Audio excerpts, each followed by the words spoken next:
Welcome back, everybody. Time to bring in our next guest, Senator Elizabeth Warren, who is the lead Democrat on the Banking Committee. And Senator Warren, thank you for being with us this morning.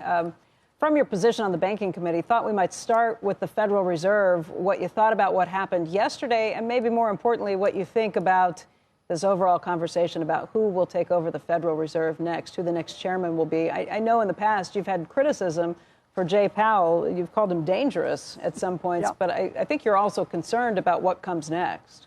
Yeah, so look, I'm glad to see the Fed lower interest rates. I've been pushing for it for years. It helps bring down costs for families so that they are more likely to be able to afford a mortgage, so that they can pay less on car loans, so they can pay less on credit cards. But don't make any mistake, they didn't lower interest rates because they think the news is just fabulous on inflation.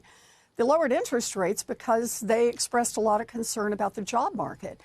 And Jay Powell, in fact, talked yesterday about whether or not there's actual negative growth, that's how they put it, contraction, overall in the labor market. And, you know, the long-term implications of that, both at the family level, for people not having jobs, not having job availability, we're seeing less churn, people leaving their jobs because they found something better, instead people hanging on to their jobs. Right.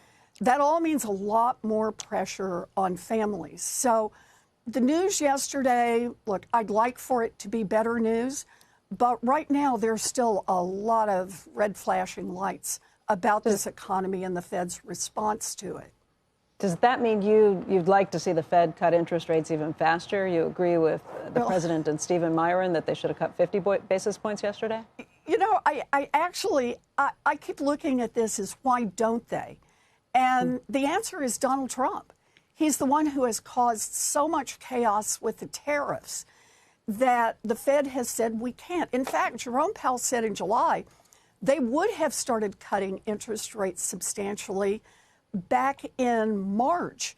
Only the president's work on the tariffs and the kind of economic chaos he was causing had caused them to delay and to delay and to delay. And another way to understand that is what the president's been doing on tariffs is not just a tax in the sense of driving prices up. It's a tax in the sense of keeping interest rates higher than they otherwise would be.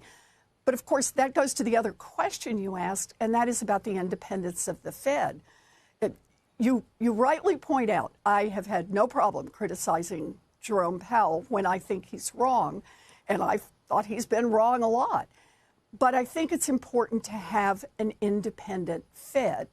And that's something that's shared on both sides of the aisle. Republicans and Democrats have said that.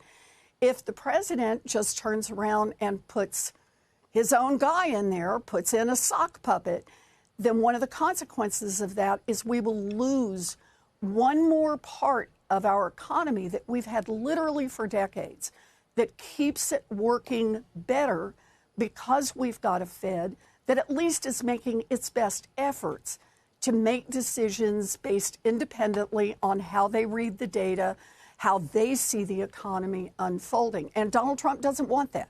He wants to be able to control it. So, for example, even if he's creating tariff chaos, he wants the Fed to juice the economy. And that's going to be a real problem.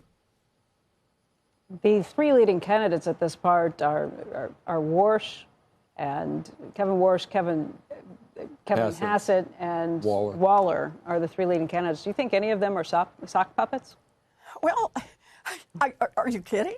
I mean, these are people.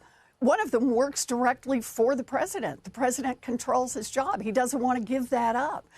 The president is looking for someone who will do his bidding.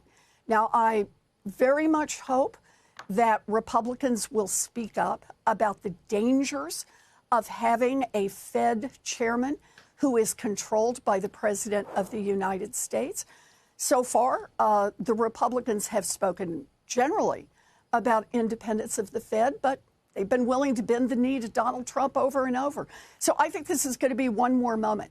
Are Republicans really willing to stand up for the principles they say they believe in, like an independent Fed?